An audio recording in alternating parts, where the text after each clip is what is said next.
어머니, 손주나 조용히 봐주고 얼른 가시면 되지 무슨 말이 그렇게 많으신 거예요? 내가 너 편할 때 부르는 파출부니? 손주나 조용히 봐주고 가라고?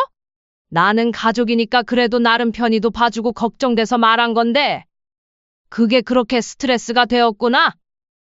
가족이요? 죄송한데, 저한테 가족은 남편하고 자식들 뿐이에요. 제가 어머니랑 결혼한 것도 아닌데, 왜 이렇게 저한테 많은 걸 바라세요? 남편이 저한테 뭐라 하는 거면 몰라도 어머니가 왜 저한테 잔소리 하시냐고요. 그야, 주부가 방 안 치우고 청소 안 하고 요리 안 하는 거 다 나한테 떠맡기니까 그렇지. 내가 그전에도 너한테 이런 잔소리 한 번이라도 한 적 있니? 아무리 그래도 그렇죠. 매일 오셔서 이래라 저래라 하시잖아요. 솔직히 부담돼요. 제가 어머니 욕한 거는 사과드리는데요. 어머니도 매번 오셔서 간섭하지 마세요. 그리고 집 공짜로 써준다고 해서 우리 사생활까지 간섭할 권리가 생기는 건 아니잖아요. 간섭? 내가 언제 간섭했니? 애들 교육 방식에도 이래라 저래라 하시고, 우리 부부 관계에도 참견하시고, 솔직히 어머니가 어디 멀리 이사 가서 다시는 안 오면 좋겠어요. 그냥 연 끊고 싶다고요. 그래, 알겠다. 여태까지 내가 미련했지. 앞으로는 간섭도 도움도 없을 테니 걱정하지 말거라. 너 뜻대로 해줄 테니까 말이야. 이번 사연의 주인공은 하남시에 사는 66세 강은숙 씨입니다. 6년 전 남편과의 사별 이후 홀로 살아가고 있는 은숙 씨에게는 하나뿐인 아들이 있었습니다. 38세인 아들 민규는 같은 또래의 아내 지혜와 함께 8살 현우, 5살 민지 두 아이를 키우며 인근 지역에서 전세살이를 하고 있었죠. 평소 은숙 씨는 손주들을 무척 사랑했습니다. 하지만 며느리가 시댁 방문을 썩 달가워하지 않는 분위기라 자주 만나지는 못했었죠. 명절이나 특별한 일이 있을 때나 겨우 얼굴을 볼 수 있었습니다. 손주들이 이렇게 잘하는데 할머니인 내가 옆에서 못 보다니. 은숙 씨는 가끔 이런 아쉬움을 혼자 삼키곤 했었습니다. 그런데 올해 초 뜻밖의 기회가 찾아왔습니다. 어느 날 저녁 아들이 전화를 걸어왔습니다. 엄마, 좀 급한 일이 생겼어요. 무슨 일인데 그러니? 전세금이 갑자기 많이 올랐어요. 집주인이 2억을 더 달라고 하네요. 은숙 씨는 깜짝 놀랐습니다. 요즘 부동산 가격이 오르고 있다는 얘기는 들었지만 이렇게까지 급격히 오를 줄은 몰랐거든요. 그럼 어떻게 하려고? 그게 지혜가 혹시 어머니 집 쪽으로 이사 오면 안 되냐고 물어봐서요. 아들이 말하는 어머니 집이란 은숙 씨가 하남 중심가에 보유하고 있는 빌라였습니다. 1층은 식당에 임대를 주고 2층은 깔끔한 주택으로 꾸며져 있었죠. 남편이 살아생전 노후를 대비해 마련한 소중한 자산이었습니다. 사실 그 집은 현재 다른 세입자가 살고 있었습니다. 하지만 계약이 이번 달 말로 만료될 예정이었죠. 지혜가 그런 얘기를 했다고? 네, 그쪽이 교통도 편하고 아이들 학군도 괜찮다고 하더라고요. 그런데 아들의 목소리가 조심스러워졌습니다. 월세는 좀 어려울 것 같아요. 지금도 생활비가 빠듯해서요. 은숙 씨는 잠시 말이 없었습니다. 아들이 무엇을 원하는지 충분히 짐작할 수 있었거든요. 그럼 그냥 들어와서 살겠다는 얘기니? 죄송해요, 엄마. 나중에 형편이 나아지면 꼭. 전화를 끊고 은숙 씨는 깊은 고민에 빠졌습니다. 그 집 월세는 월 120만 원으로 혼자 사는 은숙 씨에게는 소중한 생활비였습니다. 하지만 다른 한편으로는 손주들을 가까이서 볼 수 있다는 기대감이 마음을 움직였죠. 그래, 돈보다는 가족이지. 며칠을 고민한 끝에 은숙 씨는 결정을 내렸습니다. 민규야, 그 집 들어와서 살아도 좋다. 정말요? 엄마 고마워요. 아들의 기쁜 목소리를 들으니 은숙 씨도 마음이 따뜻해졌습니다. 한 달 후 아들 가족은 정말로 은숙 씨의 상가 건물 2층으로 이사를 왔습니다. 은숙 씨는 이사 전에 미리 집 안을 완전히 리모델링까지 해주었죠. 벽지를 새로 바르고 낡은 가전제품들을 모두 새 것으로 교체했습니다. 와, 정말 깨끗하다. 신혼집 같아. 며느리도 만족스러워하는 모습이었습니다. 이사 첫날 은숙 씨는 손주들과 함께 시간을 보낼 수 있어서 정말 행복했습니다. 할머니, 이제 자주 올 거예요? 그럼 우리 현우 보고 싶을 때마다 올 거야. 야오. 좋아요. 며느리도 처음에는 나름 예의를 갖춰 대했습니다. 어머니, 정말 고마워요. 저희 부탁 들어주셔서. 뭘 가족인데 당연한 거지. 하지만 은숙 씨는 그때만 해도 몰랐습니다. 이 선량한 결정이 앞으로 자신에게 어떤 시련을 가져다 줄지를. 처음 일주일 정도는 정말 평화로웠습니다. 은숙 씨는 격일로 손주들을 보러 갔고 며느리도 차나 과일 같은 것을 챙겨주며 나름 환대했죠. 그런데 이사 온 지 한 달쯤 지나면서부터 분위기가 조금씩 달라지기 시작했습니다. 어머니, 혹시 오늘 저녁에 현우 학원 픽업 좀 부탁드려도 될까요? 처음에는 정말 부탁하는 말투였습니다. 그럼 내가 데려다 줄게. 은숙 씨도 기꺼이 도와주었죠. 그런데 이런 부탁이 점점 자주 들어오기 시작했습니다. 어머니, 민지 유치원 마중도 좀. 마트에서 장도 좀 봐주시고요. 아, 그리고 애들 저녁도 좀 챙겨주실 수 있어요? 처음에는 며느리가 힘들겠구나 싶어서 은숙 씨도 별말 없이 도와주었습니다. 손주들과 더 많은 시간을 보낼 수 있어서 나쁘지 않다고 생각했거든요. 하지만 시간이 지날수록 뭔가 이상했습니다. 며느리의 말투가 점점 당연하다는 듯이 바뀌어 가고 있었거든요. 어머니, 내일도 현우 픽업 부탁드려요. 내일 민지 체험학습 따라가 주세요. 부탁이 아니라 거의 지시에 가까웠습니다. 그리고 은숙 씨가 집에 갈 때쯤 되면 며느리는 늘 이렇게 말했습니다. 수고하셨어요. 이제 가셔도 돼요. 마치 일을 마친 가정부를 돌려보내는 것 같은 말투였죠. 은숙 씨는 서서히 뭔가 잘못되어 가고 있다는 느낌을 받기 시작했습니다. 하지만 그래도 참았습니다. 가족 사이에 이런 것으로 갈등을 만들고 싶지 않았거든요. 그래, 며느리도 아직 어리니까 조금 서툴 수도 있지. 은숙 씨는 이렇게 스스로를 달래며 며느리의 변화를 그냥 넘어가기로 했습니다. 하지만 이 관대함이 나중에 더 큰 문제를 불러올 줄은 그때는 전혀 모르고 있었죠. 아들 가족이 이사 온 지 2달이 지나면서 은숙 씨의 일상은 완전히 바뀌어 버렸습니다. 아침 7시. 은숙 씨의 하루는 며느리의 전화로 시작됩니다. 어머니, 현우 도시락 준비하다가 시간이 늦었어요. 혹시 학교까지 데려다 주실 수 있어요? 그래, 알겠어. 금방 갈게.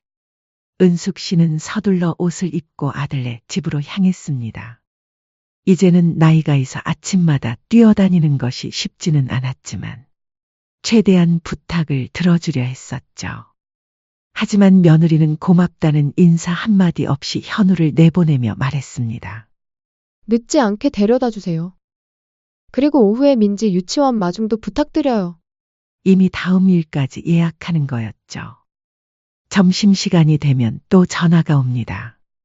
어머니, 애들 급식이 입에 안 맞는다고 하네요. 점심 좀 해주실 수 있어요? 그래, 뭘 해줄까? 간단하게 김치볶음밥이나 계란말이 정도면 돼요. 며느리는 전업주부임에도 불구하고 늘 이런 식이었습니다. 집안일이 힘들다, 애들 때문에 쉴 틈이 없다며 하루에도 몇 번씩 은숙 씨를 호출했죠. 은숙 씨는 정말 성심성의껏 도와주었습니다. 손주들 밥을 차려주고 빨래도 개어주고 청소까지 도맡아 했습니다. 무릎이 아파와도 참고 견뎠죠. 할머니, 고마워요. 손주들이 환하게 웃으며 안겨올 때만큼은 모든 피로가 사라지는 것 같았습니다.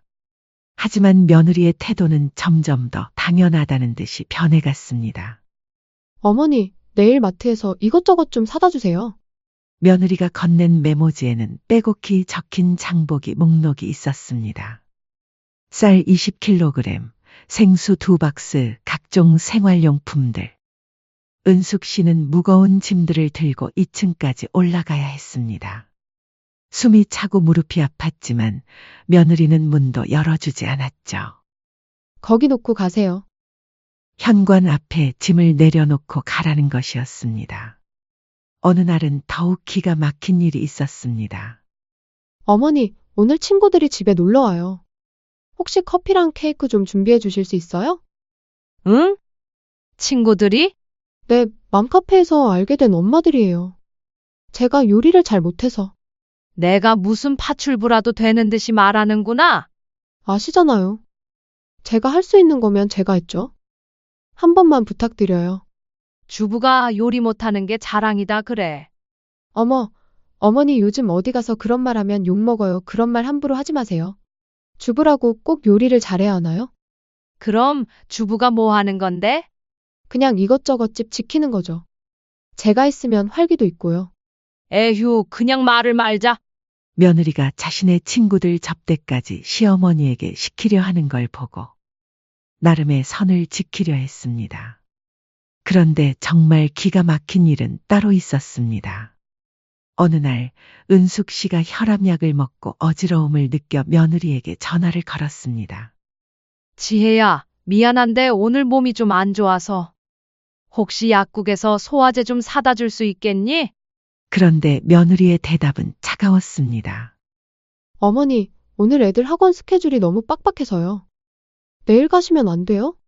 은숙 씨는 할 말을 잃었습니다.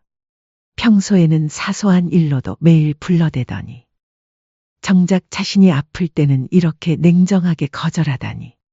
아니야, 괜찮아. 내가 나중에 갈게. 네, 그럼 그렇게 하세요. 며느리는 별다른 걱정이나 미안함도 표현하지 않았습니다.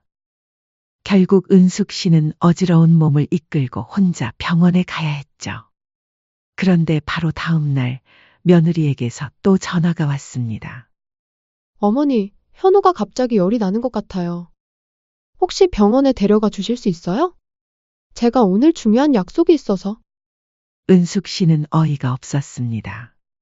어제 자신이 아플 때는 바쁘다며 거절하더니 오늘은 또 도움을 요청하는 것이었죠. 하지만 손주가 아프다는데 모른 척할 수는 없었습니다. 알겠어, 금방 갈게. 은숙 씨는 서둘러 현우를 데리고 소아과에 갔습니다. 다행히 단순 감기였지만 병원에서 기다리는 시간까지 포함해서 4시간을 꼬박 보냈죠. 저녁 늦게 며느리가 돌아왔습니다. 어떻게 됐어요? 감기래. 약 먹이고 푹 쉬면 된다고 하더라. 아, 다행이네요. 그럼 이제 가셔도 돼요. 며느리는 고맙다는 말 한마디 없이 은숙 씨를 돌려보냈습니다. 이런 일들이 반복되면서 은숙 씨는 서서히 깨달았습니다. 자신이 며느리에게는 그저 필요할 때 쓰는 도구에 불과하다는 것을. 더욱 충격적인 것은 며느리의 이중적인 태도였습니다. 도움을 요청할 때는 목소리가 애교스럽게 변했죠. 하지만 일이 끝나면 완전히 다른 사람이 되어버렸습니다. 마치 시간당 급여를 주고 부린 가정부를 정리해고 시키는 것 같은 말투였습니다. 어느 날은 이런 일도 있었습니다. 은숙 씨가 손주들과 놀아주다가 현우가 넘어져서 무릎을 다쳤습니다. 그리 큰 상처는 아니었지만 은숙 씨는 미안한 마음에 며느리에게 사과했죠. 그런데 며느리의 반응은 예상 밖이었습니다. 어머님, 그러니까 잘 좀 보라고 했잖아요. 이거 흉지면 어떡하실 건데요? 마치 은숙 씨가 돈을 받고 아이를 돌보는 베이비시터인 양 대하는 것이었습니다. 은숙 씨는 속으로 이렇게 생각했지만 또 갈등을 만들고 싶지 않아서 그냥 참았습니다. 가장 기가 막힌 것은 며느리가 자신의 친정 식구들과는 완전히 다르게 대한다는 것이었습니다. 어느 날 안사돈이 놀러 왔습니다. 그런데 며느리의 태도가 180도 달라지더군요. 엄마, 오느라 힘들었죠? 차 한 잔 드릴게요. 거기 계세요. 과일도 깎아드릴게요. 어머, 우리 딸 현모양천에 우리 조서방은 좋겠어. 친정어머니에게는 극진히 모시면서 시어머니에게는 하인 부리듯 하는 그 이중성의 은숙 씨는 말문이 막혔습니다. 그날 저녁 친정어머니가 가신 후에 며느리가 말했습니다. 어머니, 내일 청소 좀 부탁드려요. 오늘 사람들 와서 집이 좀 지저분해졌거든요? 자신의 친정어머니가 어지럽힌 집을 시어머니에게 치우라고 시키는 것이었습니다. 은숙 씨는 그날 밤 잠을 이루지 못했습니다. 내가 뭘 잘못한 걸까? 왜 이렇게 대하는 걸까? 하지만 아무리 생각해도 자신이 잘못한 것은 없었습니다. 오히려 너무 잘해준 것이 문제였을지도 모르겠다는 생각마저 들었죠. 그래도 은숙 씨는 참았습니다. 가족 사이에 갈등이 생기면 결국 손해를 보는 것은 손주들이라고 생각했거든요. 조금만 더 참자. 며느리도 시간이 지나면 철이 들겠지. 하지만 며느리의 태도는 나아지기는커녕 점점 더 심해져만 갔습니다. 그리고 마침내 은숙 씨의 인내심을 완전히 무너뜨리는 결정적인 사건이 벌어지게 됩니다. 그 결정적인 사건은 바로 지난주 토요일 오후에 일어났습니다. 그날도 역시 며느리의 전화로 시작되었죠. 어머니, 오늘 제가 대학교 동창 모임이 있어서요. 애들 좀 봐주실 수 있어요? 그래, 알겠어. 몇 시까지? 저녁 5시쯤까지만요? 너무 늦지는 않을 거예요. 은숙 씨는 별말 없이 손주들을 돌보러 갔습니다. 토요일이니까 아이들과 시간을 보낼 수 있어서 나쁘지 않다고 생각했거든요. 현우와 민지는 할머니가 오자 무척 좋아했습니다. 할머니, 오늘 뭐 하고 놀까요? 그래, 뭘 하고 싶은데? 레고 만들어요. 그리고 할머니가 만든 김밥도 먹고 싶어요. 은숙 씨는 아이들과 즐거운 시간을 보냈습니다. 레고로 성을 만들고 김밥도 정성껏 말아주었죠. 점심을 먹이고 오후에는 아이들과 함께 놀아주다가 정말 피곤해졌습니다. 오후 4시쯤 현우와 민지가 낮잠을 자는 동안 은숙 씨도 방에서 잠깐 눈을 붙였습니다. 그런데 현관문이 열리는 소리에 은숙 씨가 잠에서 깼습니다. 며느리가 예정보다 조금 일찍 돌아온 모양이었죠. 시계를 보니 오후 6시 반이었고 원래는 5시까지 있다 가기로 했지만 잠이 든 나머지 시간이 이렇게까지 가는지 몰랐죠. 은숙 씨는 아직 잠이 덜 깬 상태에서 소파에 그대로 누워 있었습니다. 일어나려고 하는데 며느리가 전화를 받는 소리가 들렸어요. 응, 나 집에 도착했어. 아마 동창 모임에서 만난 친구한테서 온 전화인 것 같았습니다. 며느리는 현관에서 신발을 벗으며 통화를 계속했죠. 오늘 정말 재밌었어. 오랜만에 만나니까 좋더라. 은숙 씨는 일어나서 인사를 해야겠다고 생각했는데 며느리가 주방 쪽으로 가는 것 같았습니다. 아마 물이라도 마시려는 모양이었죠. 그때 며느리의 목소리 톤이 갑자기 바뀌었습니다. 아, 그런데 말이야. 나 요즘 진짜 스트레스 죽겠어. 시어머니 때문에. 진짜 미치겠다니까? 은숙 씨는 순간 몸이 굳어졌습니다. 일어나려던 움직임을 멈추고 그대로 누워있게 되었죠. 오늘도 애들 봐달라고 해서 와 있는데 손주 봐줄 수도 있지.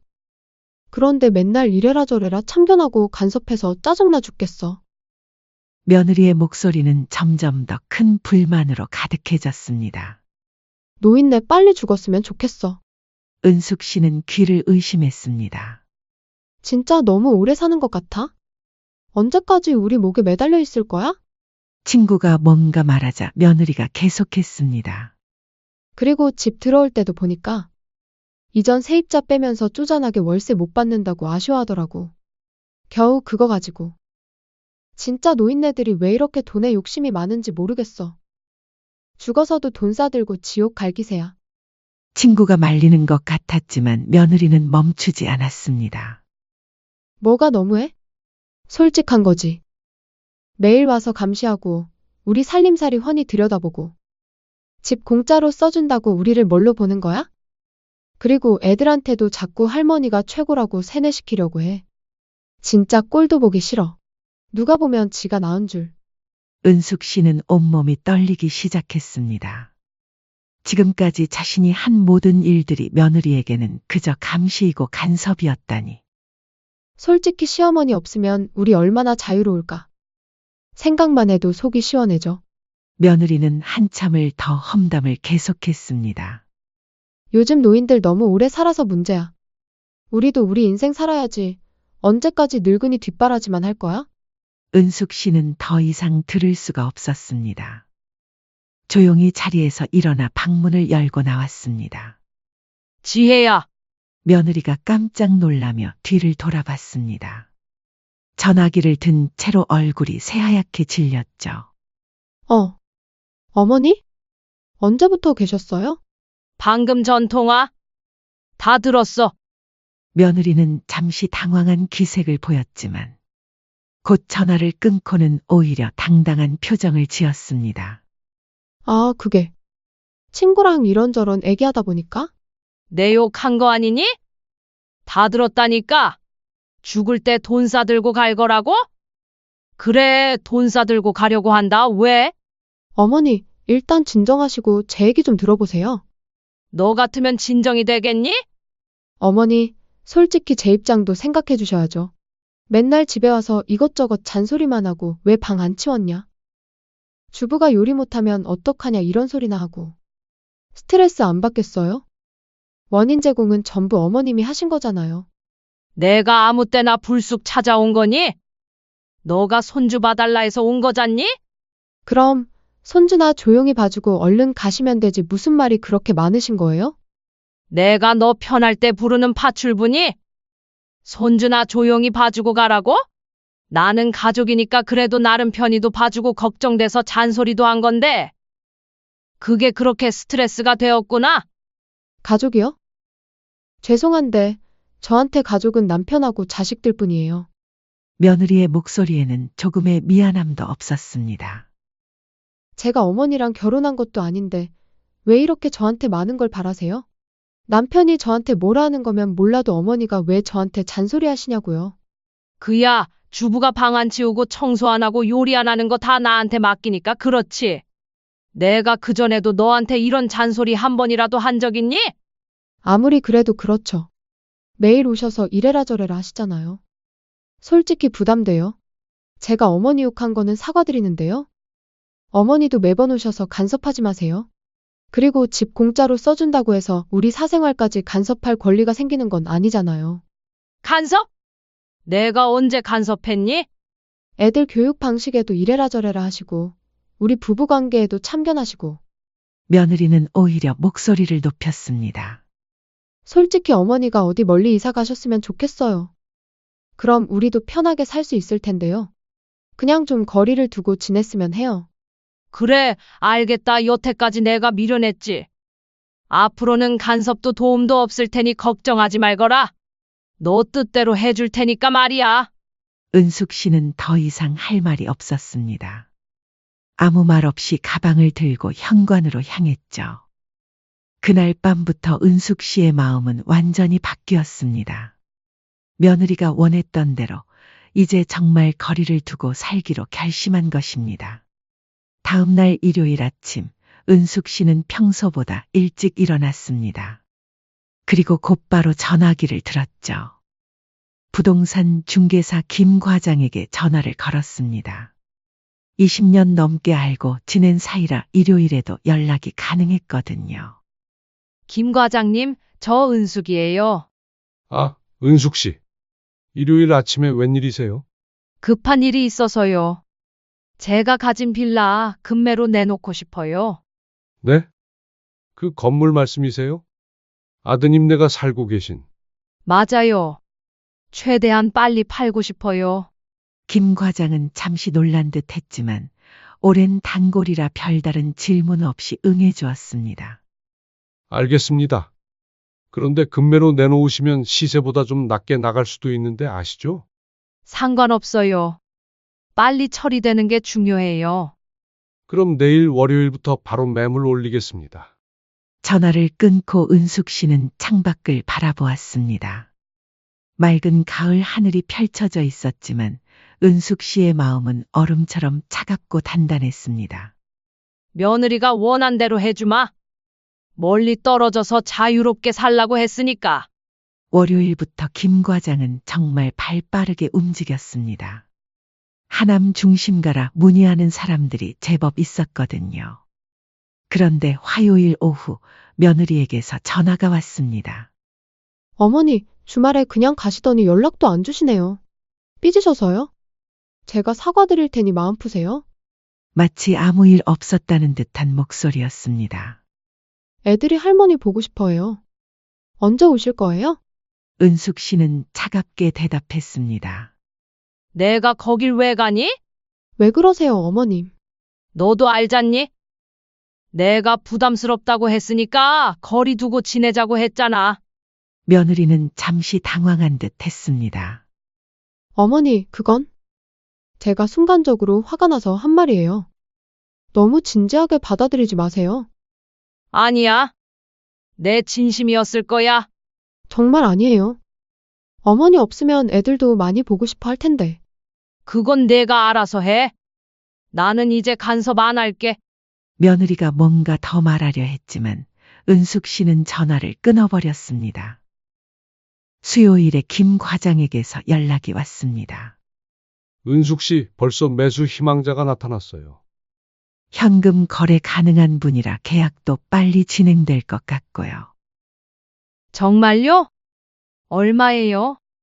시세보다 조금 낮긴 하지만 즉시 계약 가능하다고 하네요. 은숙 씨에게는 충분한 금액이었습니다. 좋아요. 언제 계약할 수 있나요? 이번 주 금요일 어떠세요? 그럼 금요일로 하죠. 목요일 저녁 아들 민규에게서 전화가 왔습니다. 엄마, 지혜가 그러는데 요즘 연락도 안 되고 오지도 않으신다면서요. 응? 무슨 일 있으셨어요? 애들도 할머니 보고 싶어 하는데. 은숙 씨는 담담하게 대답했습니다. 너희 며느리가 부담스럽다고 하더라. 그래서 거리 두고 지내기로 했어. 그게 무슨? 지혜가 뭔 소리를 한 거예요? 궁금하면 내 아내한테 직접 물어봐. 엄마, 무슨 일인지 말씀해 주세요. 하지만 은숙 씨는 더 이상 설명하지 않았습니다. 대신 이렇게 말했죠. 민규야, 내일 중요한 얘기가 있으니까 저녁에 시간 내. 금요일 오후 계약이 성사되었습니다. 매수자는 현금을 즉시 지급할 수 있는 건실한 사업가였고 다음 주 월요일부터 인수하겠다고 했습니다. 그날 저녁 은숙 씨는 아들을 만났습니다. 엄마, 급하게 부르시더니 무슨 일이세요? 민규야, 너희 집 팔았다. 한 달 안에 짐 싸서 나가 주거라. 네? 아들의 얼굴이 순간 새하얗게 변했습니다. 무슨 소리예요? 갑자기 집을 왜 팔아요? 계약도 끝났고 다음 주 월요일부터 새 주인이 들어간다. 엄마! 그럼 우리는 어떻게 해요? 갑자기 이게 뭐예요? 은숙 씨는 차분하게 설명했습니다. 내 아내가 원한 대로 해준 거야. 시어머니 부담스럽다고 멀리 떨어져서 자유롭게 살고 싶다고 했잖아. 그게 무슨? 그리고 나한테 빨리 죽었으면 좋겠다고도 했더라. 돈에 욕심 많은 노인네라고도 하고. 아들의 입이 벌어졌습니다.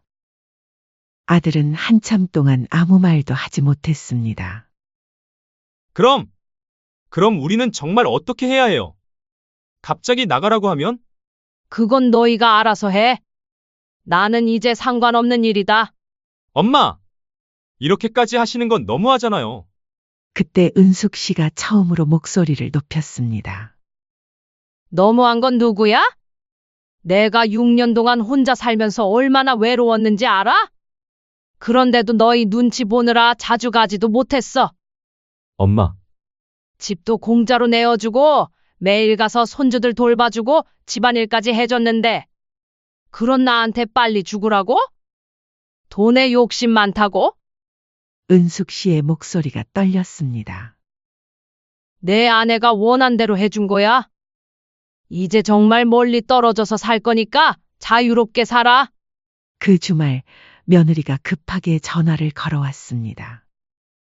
어머니, 집 팔았다는 게 정말이에요? 어떻게 이럴 수 있어요? 우리더러 어디로 가라는 거예요? 내가 원했잖아. 시어머니 없는 자유로운 생활. 어머니, 제가 잘못했어요. 정말 죄송해요. 다시 생각해 주세요. 하지만 은숙 씨의 마음은 이미 굳어져 있었습니다. 늦었어. 이미 계약했고 내일부터 새 주인이 들어간다. 어머니, 치사하게 정말 이럴 거예요? 그럼 애들은 어떻게 해요? 그건 너희 부모가 알아서 할 일이지 왜 나한테 묻니? 며느리는 한참을 울면서 사과했지만 은숙 씨는 전화를 끊어버렸습니다. 월요일 아침 새 주인이 이사를 왔습니다. 아들 가족은 황급히 짐을 싸서 처가 근처 월세방으로 이사를 가야 했죠. 그날 저녁 아들에게서 마지막 전화가 왔습니다. 엄마, 정말 이렇게 끝내실 거예요? 그리고 민규야, 앞으로 연락하지 마. 너희 아내가 원한 대로 이제 정말 남처럼 살자. 은숙 씨는 전화를 끊고 핸드폰 번호를 아예 바꿔버렸습니다. 한 달 후 은숙 씨는 15억으로 경기도 외곽의 작은 전원주택을 샀습니다.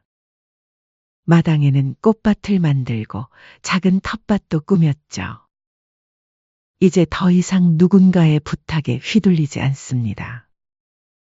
아침에 일어나서 마당에 물을 주고 좋아하는 드라마를 보고 동네 할머니들과 차 한 잔 마시며 담소를 나누는 것이 은숙 씨의 일상이 되었습니다. 가끔 손주들이 그립긴 하지만 후회하지 않습니다. 며느리의 그 차가운 말들을 생각하면 여전히 마음이 아프지만 이제는 자유롭습니다. 내 인생도 내가 살아야지. 은숙 씨는 마당에 앉아 저녁 노을을 바라보며 혼잣말을 했습니다. 며느리가 그토록 권했던 시어머니 없는 자유로운 생활을 주었으니 이제 서로 만족하는 거겠죠. 그리고 은숙 씨도 처음으로 진정한 평화를 찾았습니다. 더 이상 눈치 보지 않고 상처받지 않고 자신만을 위해 살 수 있는 삶을 말이죠. 여러분은 어떻게 생각하시나요? 은숙 씨의 선택이 너무 극단적이었을까요? 아니면 당연한 결과였을까요? 가족이라는 이름으로 참고 견디는 것과 자신의 존재 가치를 지키는 것 사이에서 우리는 어떤 선택을 해야 할까요? 댓글로 여러분의 생각을 들려주세요.